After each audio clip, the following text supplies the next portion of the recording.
Hi, so I just wanted to give you a little bit of advice about these step-up, step-down transformers that are available to purchase. So I got this one on Amazon. It's the Yinleader brand, and as you can see there, it's actually a 3000 watt capacity one, and I'll be explaining a little bit about what you should choose when you go opt for one of these transformers.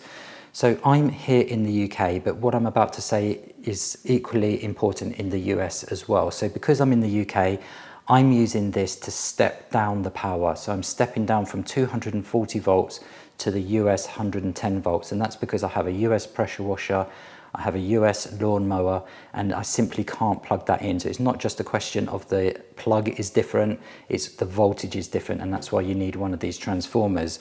So the lead that comes with mine, because I have mine in the UK, comes with a UK plug. If you're in the US, naturally you're going to get a US plug with that.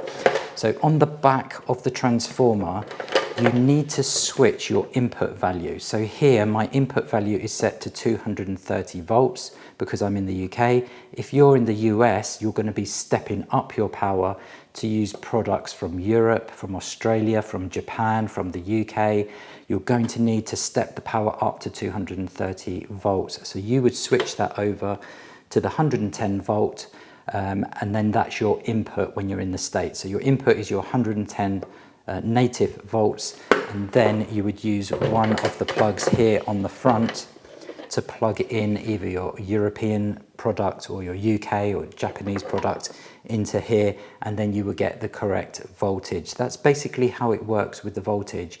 Now you need to consider one other thing with the amount of watts that you have. So I made the mistake of, I had a pressure washer which was 13 amps, it's an American product, and it ran at 1500 watts. So I presumed I could go out and buy one of these at 1500 watts one. So I bought the 1500 model, 1500p, and it kept blowing. The switch, the fuse here, kept blowing on the back.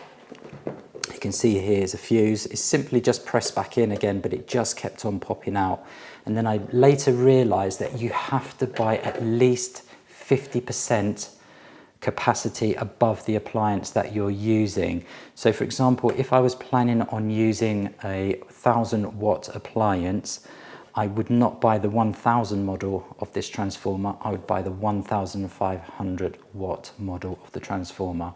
Okay, so that's just something to bear in mind. Always go above, the model above, in terms of the wattage or the amps that you're going to be using in terms of the product. So these do come in many different versions. So they come everything from 500 watt, 800 watt, 1000 watt, 1500, 2000, 3000 watts and 5000 watts.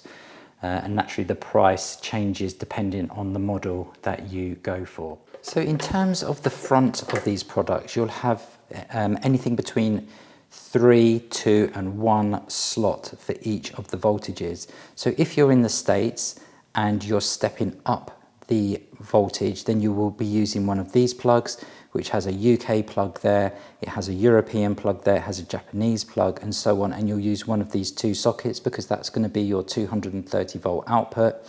But for me here in the UK, because I'm stepping down the voltage to 110 volts, I then use these plugs to plug my US sockets into here, like so. So the different models have different number of slots on each of the products. So I hope that clears up what these transformers are used for and how to use them. So they're great both in the States, in the UK, in Europe, in Japan, in Australia. They really are great if you want to use products with different voltages. So I hope you found this useful.